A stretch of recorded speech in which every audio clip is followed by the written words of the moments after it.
Hi, good morning. എല്ലാവർക്കും pre market റിപ്പോർട്ടിലേക്ക് സ്വാഗതം. ഇന്ന് പറയാൻ പോകുന്നതെന്ന് പറഞ്ഞു കഴിഞ്ഞാൽ, മാർക്കറ്റ് ഇന്നലെ എക്സ്ട്രീംലി വോളറ്റൈലായിരുന്നു. അതിൻ്റെ ബാക്കി റീസൺസ് ഞാൻ പറഞ്ഞുതരാം. എത്രത്തോളം വോളറ്റൈലായിരുന്നു എന്നുള്ളത് കാണിച്ചു തരാം. അപ്പോൾ ആദ്യം എന്ന് പറയുന്നത്, നമുക്ക് ഏറ്റവും അടുത്തുണ്ടായിരുന്ന ഒരു റെസിസ്റ്റൻസ് ലൈൻ ഉണ്ടായിരുന്നു. ഞാൻ ഗ്രൂപ്പിനകത്ത് അത് ഷെയർ ചെയ്തിട്ടുണ്ടായിരുന്നു. പണ്ട് ചാർട്ട് ഷെയർ ചെയ്യുന്ന സമയത്ത് 24,880 എന്ന് പറയുന്ന ഒരു ലൈന് ഞാൻ അവിടെ വരച്ചിട്ടുണ്ടായിരുന്നു. ഇന്നലെ എക്സാക്ട്ലി ആ ലൈനിൽ പോയി ടച്ച് ചെയ്തിട്ട് മാർക്കറ്റ് സിംഗിൾ ക്യാൻഡിൽ ഫോളോ ചെയ്തിട്ടുണ്ടായിരുന്നു. അപ്പോൾ ആ ഒരു സിറ്റുവേഷന് ശേഷം മാർക്കറ്റ് അങ്ങനെ സൈഡ് വേസ് പോകുന്നതാണ് അതിലൊരു സംഭവം. ഇതിൽ ഐ തിങ്ക് ഓക്കെ, ഈ ഒരു ചാർട്ട് കണ്ടാൽ നിങ്ങൾക്ക് മനസ്സിലാവും മാർക്കറ്റ് നമ്മൾ എത്രയാണോ ഈ ഒരു അവിടെ ബാക്ക്ഗ്രൗണ്ടിൽ ഇത് കാണും. ഓക്കെ, അത് വിട്ടേക്കുക. കൃത്യമായി ഇതേ കയറി വന്ന് 24,880 ഹിറ്റ് ചെയ്തു. ഇതേ അവിടെ നിന്ന് എന്താണോ ഡേ ഓപ്പൺ ചെയ്ത ഡേയുടെ ലോ ഓൾമോസ്റ്റ് ആ ഒരൊറ്റ ക്യാൻഡിൽ ആക്ച്വലി ഇവിടെ ടച്ച് ചെയ്തിട്ടുണ്ടെന്നാണ് എൻ്റെ ഒരു ഓർമ്മ. വന്ന് ഹിറ്റ് ചെയ്തിട്ട് അത് തിരിച്ച് കൺസോൾഡേറ്റ് ചെയ്തിട്ടുണ്ട്. സോ ഇതിൻ്റെ ബാക്കി ഞാൻ വരുന്ന സമയത്ത് ഞാൻ കാണിച്ചു തരാം. ഓക്കെ, അപ്പോൾ ഒന്നാമത്തത് മാർക്കറ്റിൽ കടുംപിടുത്തം ഉണ്ടായിരുന്ന ട്രംപ് കുറച്ചൊന്ന് അയഞ്ഞിട്ടുണ്ട് എന്നുള്ളത് അവിടെ ഉണ്ട്. എന്നാൽ IT സെക്ടറിൽ ടാരിഫ് കൊണ്ടുവരാനുള്ള സാധ്യതയുണ്ട് എന്ന് പറഞ്ഞ് ന്യൂസസ് ഉണ്ടായിരുന്നു. പക്ഷേ അത് ഒരു വലിയൊരു പ്രോസസ്സാണ്. അങ്ങനെ വന്നാലുള്ള പ്രശ്നം എന്ന് പറഞ്ഞാൽ ഈ IT സർവീസസ് എക്സ്പോർട്ട് ചെയ്യുന്നതാണ് അമേരിക്ക ഏറ്റവും കൂടുതൽ ചെയ്യുന്നത്. അപ്പോൾ അവിടേക്ക് ഇമ്പോർട്ട് ചെയ്യുന്ന IT ഗുഡ്സിന് അവർ പ്രൈസ് ടാരിഫ് സെറ്റ് ചെയ്യുവാണെങ്കിൽ അവിടെ നിന്ന് എക്സ്പോർട്ട് ആകുന്ന ഏതൊക്കെ കമ്പനികൾ അത് മേടിക്കുന്നോ അവർ അതിൻ്റെ മേളിൽ ടാരിഫ് കൊണ്ടുവരാനുള്ള സാധ്യതയുണ്ട്. അത് അമേരിക്കയ്ക്ക് തന്നെ വലിയ തിരിച്ചടിയാവാനുള്ള സാധ്യതയുണ്ട്. അത് കാരണമാണ്, ഇല്ലെങ്കിൽ ഇത് മുന്നേ ചെയ്യേണ്ടതായിരുന്നു. ഇതുവരെ ചെയ്തിട്ടില്ല എന്നുണ്ടെങ്കിൽ ഇങ്ങനെ ഒരു സിറ്റുവേഷൻ അവിടെ ഉള്ളത് കൊണ്ടാണ് അത് നടക്കാതിരിക്കുന്നത്. സോ അതിപ്പോഴും അങ്ങനെ തന്നെ നിലനിൽക്കുന്നുണ്ട് എന്നുള്ളതാണ് ആദ്യത്തെ സിറ്റുവേഷൻ. രണ്ടാമത്, ഇപ്പോഴത്തെ സിറ്റുവേഷനിൽ അത് കാരണം IT സെക്ടർ ഇന്നലെ നെഗറ്റീവിൽ ഇതിങ്ങനെ വന്നാലോ എന്നുള്ളൊരു സിറ്റുവേഷൻ ഉണ്ടായിരുന്നിട്ടും അതിനുള്ള ഒരു സാധ്യതയും അവിടെ കാണിക്കുന്നില്ല. അപ്പോൾ മാർക്കറ്റിൽ പിന്നീട് IT സെക്ടറിൽ പ്രത്യേകിച്ച് ഇൻഫോസിസിനകത്ത് ഒരു പോസിറ്റീവ് ന്യൂസ് വന്ന് അവർ ബൈബാക്ക് ചെയ്യുന്നുണ്ട്. അവരുടെ ഒരു ആനുവൽ മീറ്റിംഗ് സെപ്റ്റംബർ 11 സോ ആ സമയത്തേക്കും ഈ സ്റ്റോക്ക് 1,860 രൂപയ്ക്ക് ബൈബാക്ക് ചെയ്യാനുള്ള സാധ്യത. ഐ തിങ്ക് ഇപ്പോൾ നമ്മുടെ കയ്യിലിരിക്കുന്ന ഇൻഫോസിസ് ഞാനൊക്കെ മേടിച്ച് വെച്ചിരിക്കുന്നത് 1,420 ആണെന്ന് തോന്നുന്നു. ഇപ്പോൾ 1,440 എങ്ങാണ്ടാണ് നിൽക്കുന്നത്. അപ്പോൾ ഇത് വലിയൊരു പ്രൈസ് ജമ്പാണ്. അപ്പോൾ അമേരിക്കൻ മാർക്കറ്റിൽ ഇന്നലെ ഇൻഫോസിസ് 2-2.5% അപ്പിലാണ് നിൽക്കുന്നത്. നമ്മുടെ ഇവിടെയാണെങ്കിൽ 0.5% ഡൗൺ ആയിരുന്നു. സോ ഒരു 1.5% ഇൻഫോസിസ് ഇന്ന് കയറാനുള്ള സാധ്യതയുണ്ട്. സോ ദാറ്റ് നമുക്ക് വീണ്ടും നമ്മുടെ പോർട്ട്ഫോളിയോ ബെറ്റർ ആകാനുള്ള സാധ്യതയാണ് ഇവിടെ കാണിക്കുന്നത്. മാർക്കറ്റിൽ ട്രംപിനെ പോലുള്ള ഒരു മാർക്കറ്റിൽ വളരെ കൺഫ്യൂസിങ് ആയിട്ടുള്ള ഒരു സിറ്റുവേഷൻസ് തരുമ്പോൾ ഒന്നുകിൽ ഫണ്ട് കംപ്ലീറ്റ്ലി ഡിപ്ലോയ് ചെയ്യാതിരിക്കുക, ഇല്ലെങ്കിൽ എക്സ്ട്രീംലി ഡൈവേഴ്സിഫൈ ചെയ്തിരിക്കുക. ഞാൻ എൻ്റെ ഗ്രൂപ്പിനകത്ത് എല്ലാവരോടും ഞാൻ എൻ്റെ വാച്ച് ലിസ്റ്റ് ഷെയർ ചെയ്യുമ്പോൾ I do make sure it is highly diversified. ഞാനിപ്പോൾ ഇട്ടിരിക്കുന്ന എൻ്റെ പോർട്ട്ഫോളിയോ ആണെങ്കിലും ഞാൻ ആ ഗ്രൂപ്പിൽ കൊടുത്തിരിക്കുന്ന പോർട്ട്ഫോളിയോയിലാണെങ്കിലും 2 FMCG സെക്ടറുണ്ട്. മാർക്കറ്റിൽ എന്ത് ടെൻഷൻ ഉണ്ടെങ്കിലും ആ ഫണ്ട് പോവുക FMCG സെക്ടറിലോട്ടായിരിക്കും. അപ്പോൾ അവിടെ ഇപ്പോൾ മാർക്കറ്റ് പോസിറ്റീവ് ആകുന്നു. മാർക്കറ്റ് മൊത്തത്തിൽ പോസിറ്റീവ് ആകുമ്പോൾ ഫണ്ട് FMCGയിൽ നിന്ന് പുറത്ത് വരും. അപ്പോൾ FMCGയിൽ നിന്ന് പുറത്ത് വന്ന് ബാക്കിയുള്ള സെക്ടേഴ്സിൽ ഫണ്ട് ഡിപ്ലോയ് ആകും. ഇപ്പോൾ ഞാൻ ഈ പറയുന്നതെന്ന് പറഞ്ഞാൽ സ്വിങ്ങിന് പറ്റിയ മാർക്കറ്റ് ആകുന്നതുകൊണ്ടാണ് ഞാൻ നിങ്ങൾക്ക് ഇത് പറഞ്ഞു തരുന്നത്. അപ്പോൾ ആ ഡിപ്ലോയ് ആകുന്ന സമയത്ത് FMCGയുടെ പ്രോഫിറ്റ് ബുക്കിംഗ് നടന്നിട്ടുണ്ട്. സോ FMCG താഴെ വരുന്നുണ്ട്. ലോങ് ടേം ഇൻവെസ്റ്ററിന് വേണമെങ്കിൽ അതവിടെ ക്യാച്ച് ചെയ്യാം. ഞാൻ ഇടയ്ക്ക് 1-2 പൊസിഷൻ എടുത്ത് വെച്ചിട്ടുണ്ട്. നമ്മുടെ കയ്യിൽ VMM ഉണ്ട്. 112 രൂപയ്ക്കൊക്കെ മേടിച്ചാണ്. ഇന്ന് 150 മേളിൽ നിൽപ്പുണ്ട്. പിന്നെ ഡാബർ താഴെ വന്നു, ഡാബർ കുറച്ചെടുത്തു. ഇതൊക്കെ എൻ്റെ പേഴ്സണൽ അനാലിസിസാണ്, എൻ്റെ പേഴ്സണൽ ട്രേഡാണ്. ഞാൻ ആർക്കും റെക്കമെൻഡ് ചെയ്യാൻ വേണ്ടിയിട്ടല്ല ഈ വീഡിയോയിൽ പറയുന്നത്. നിങ്ങൾക്ക് അനാലിസിസ് ചെയ്യുക. ഈ പറയുന്ന ലോജിക്കുകൾ വർക്ക് ചെയ്യുന്നുണ്ടെങ്കിൽ നിങ്ങൾക്ക് നിങ്ങളുടേതായ സിറ്റുവേഷൻസ് ക്രിയേറ്റ് ചെയ്യാം. ഒരു ഐഡിയ തരുന്നു എന്നുള്ളത് മാത്രമേ ഉള്ളൂ. അപ്പോൾ ഈ FMCG നിന്ന് പുറത്ത് വരുന്ന ഫണ്ട് എവിടെ പോവും? അത് മാർക്കറ്റിലെ ഏറ്റവും നല്ല സ്റ്റോക്കുകളായിട്ടുള്ള അടുത്ത സെക്ടറിലെ ഏറ്റവും നല്ല സ്റ്റോക്കുകളിലേക്ക്, പ്രത്യേകിച്ച് auto sector, IT sector, banking സെക്ടറിലേക്ക് പോകാനുള്ള സാധ്യതയുണ്ട്. അങ്ങനെയാണ് മാർക്കറ്റ് ബൂമാവുക. അപ്പോൾ ഇന്നലെ മാർക്കറ്റിൽ ഒരു ചെറിയൊരു ഓപ്പോസിറ്റ് ഡയറക്ഷനിലൊരു ട്രേഡ് പോയി. എൻ്റെ പേഴ്സണൽ ട്രേഡിൽ ഒരു സ്റ്റോപ്പ് ലോസ് കിട്ടിയത്. ഞാൻ അത് എന്താണെന്നുള്ളത് കൂടെ പറഞ്ഞുതരാം. ഓക്കെ, അപ്പോൾ മാർക്കറ്റ് ബുള്ളിഷായിരിക്കെ മാർക്കറ്റ് ഒന്ന് താഴേക്ക് വരുന്ന ഒരു സിറ്റുവേഷൻ കാണിച്ചു. ഈ സിറ്റുവേഷന് റീസൺ എന്ന് പറയുന്നത് മാർക്കറ്റിൻ്റെ ഏറ്റവും ഇമ്പോർട്ടൻ്റ് ആയിട്ടുള്ള ട്രേഡർ സിറ്റുവേഷൻ ആയിട്ടുള്ള ബാങ്കിങ് സെക്ടർ, ഇൻഫോസിസ്, അതായത് IT സെക്ടർ, ബാങ്കിങ് സെക്ടറും IT സെക്ടറും താഴേക്ക് വിടാനുള്ള നല്ല പ്രോബബിലിറ്റി കാണിക്കുന്ന സമയത്ത് സാധാരണ മാർക്കറ്റിനെ കൺട്രോൾ ചെയ്യുന്ന രണ്ട് പേരെന്ന് പറയുന്ന IT സെക്ടർ, ബാങ്കിങ് സെക്ടറാണ്. മൂന്നാമതൊക്കെ ആട്ടോ, FMCG ഒക്കെ അതിൻ്റെ നാലാമത് അഞ്ചാമതൊക്കെയാണ്. എന്നാൽ ഇന്നലെ എന്ത് സംഭവിച്ചതെന്ന് പറഞ്ഞാൽ എൻ്റെ കംപ്ലീറ്റ് അനാലിസിസ് എന്ന് പറഞ്ഞാൽ ഈ രണ്ട് സെക്ടറും വീഴാൻ പോവുമായിരുന്നു. അതിൻ്റെ പേരിൽ ഒരു പൊസിഷൻ കയ്യിലെടുത്തിരുന്നു. ആ പൊസിഷൻ പാർഷ്യലി ബുക്ക് ചെയ്തു. അതായത് ഈ ഒരു ഏരിയയിൽ എത്തുമ്പോൾ പാർഷ്യലി ബുക്ക് ചെയ്യുക, അതായത് ഇന്നത്തെ ഡേ ലോ എത്തുമ്പോഴേക്കും പാർഷ്യലി ബുക്ക് ചെയ്യുക, അടുത്തൊരു ടാർഗറ്റ് എത്തുമ്പോഴേക്കും ഫുള്ളി ബുക്ക് ചെയ്യുക എന്നുള്ളതായിരുന്നു അവിടുത്തെ പൊസിഷൻ. അപ്പോൾ പാർഷ്യലി ബുക്ക് ചെയ്തതിന് ശേഷം ഇത് തിരിച്ച് ബൈയിങ് പ്രൈസിലേക്ക് വരികയും ബൈയിങ് പ്രൈസിൽ നിന്ന് പിന്നീട് ഒരു ട്രേഡ് കൂടെ എടുത്തു. അതിലും വലിയ ലാഭമില്ല.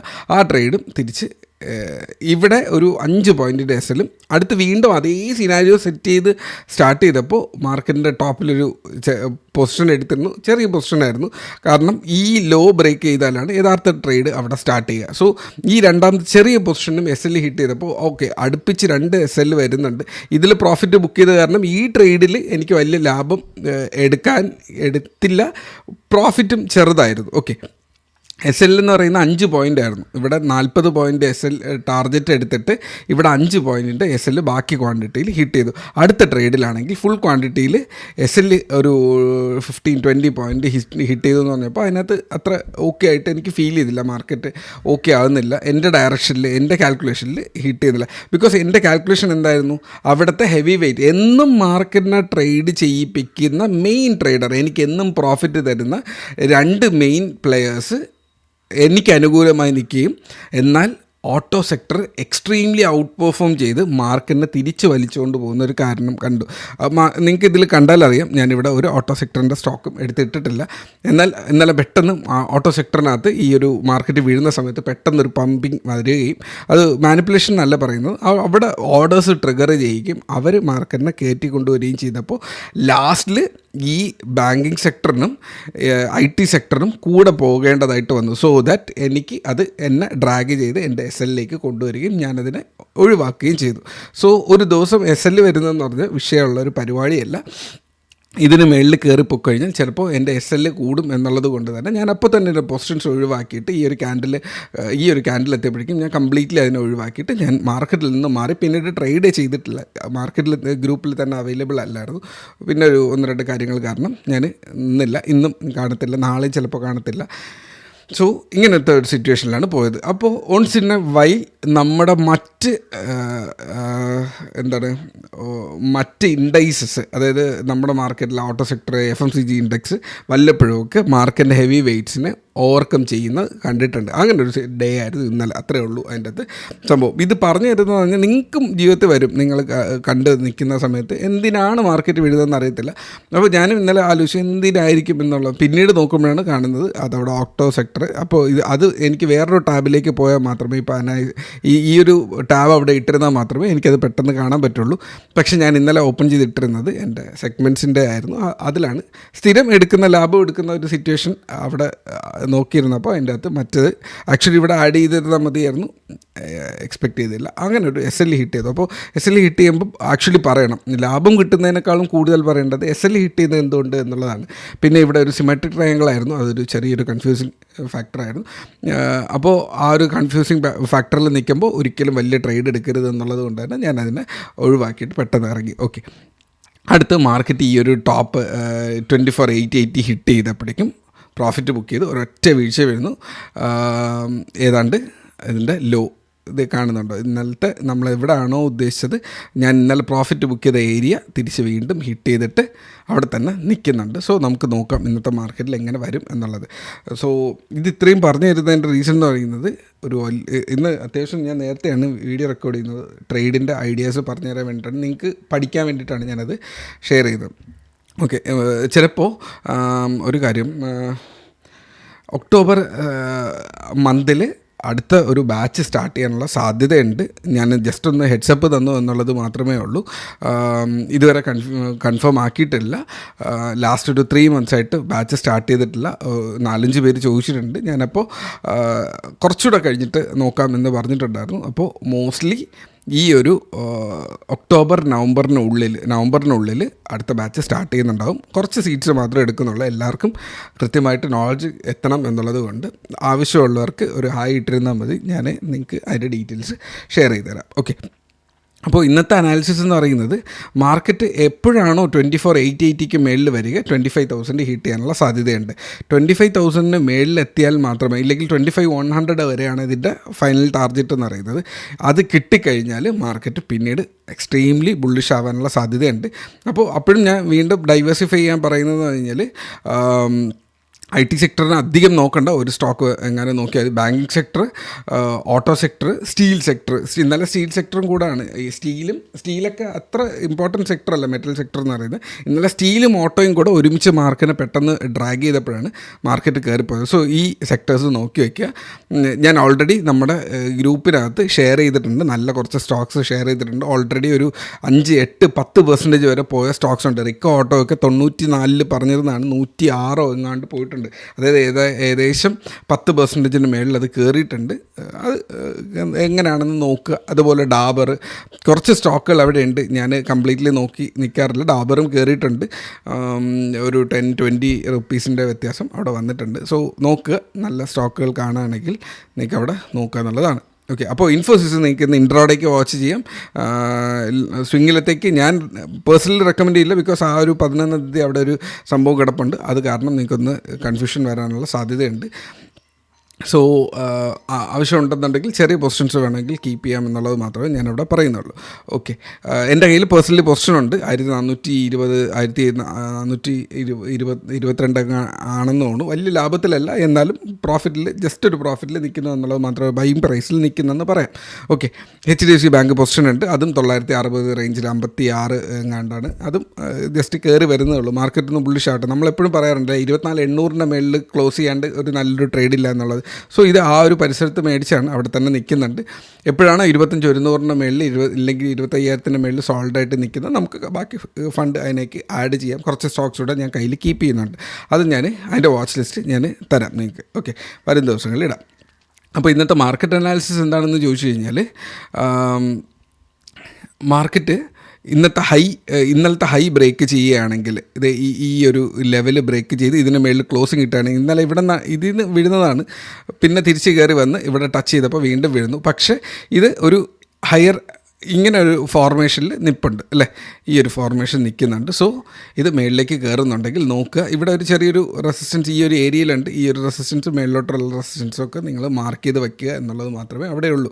താഴേക്കെന്ന് പറയാൻ ഇല്ല, പ്രത്യേകിച്ചില്ല. ഈ ഒരു ക്യാൻഡലിൻ്റെ ലോ 740 താഴെ ചെറിയൊരു വീക്ക്നെസ് വരാനുള്ള സാധ്യതയുണ്ട്. 600 വരെയാണ് അതിൻ്റെ റേഞ്ച് എന്ന് പറയുന്നത്. മാർക്കറ്റിൽ ഇപ്പോൾ ഒരു പോസിറ്റിവിറ്റി മാത്രമേ ഉള്ളൂ. ഇതിനകത്ത് കുറച്ച് ലൈൻസ് ഉണ്ട്. ഇന്ന് ഡിലീറ്റ് ചെയ്യാനുള്ള ടൈമില്ല. പിന്നീട് ഒരു ദിവസം ഞാൻ ഇതിനെക്കുറിച്ച് ഡീറ്റെയിൽ ആയിട്ട് നിങ്ങൾക്ക് അനാലിസിസ് ചെയ്തു തരാം. അടുത്ത വീഡിയോസിൽ അത് കുറച്ചുകൂടെ ക്ലിയർ ചെയ്ത് തരാം. ഓക്കെ, അപ്പോൾ ഇത്രയാണ് എൻ്റെ മാർക്കറ്റ് അനാലിസിസ്. ഇന്നലെ ക്രൂഡ് ഓയിലിൽ നല്ലൊരു ഫോള് കിട്ടിയിട്ടുണ്ടായിരുന്നു. പേഴ്സണലി നല്ലൊരു മൊമെൻറ്റം അവിടെ കിട്ടി. ഇതൊരു അപ് ട്രെൻഡ് ആയിരുന്നു. അപ് ട്രെൻഡ് ബ്രേക്ക് ചെയ്ത ഈ ഒരു ക്യാൻഡലിൽ ട്രേഡ് എടുത്തിട്ടുണ്ടെങ്കിൽ, ഞാൻ അവിടെ ലൈവിൽ കാണുന്നുണ്ടായിരുന്നു.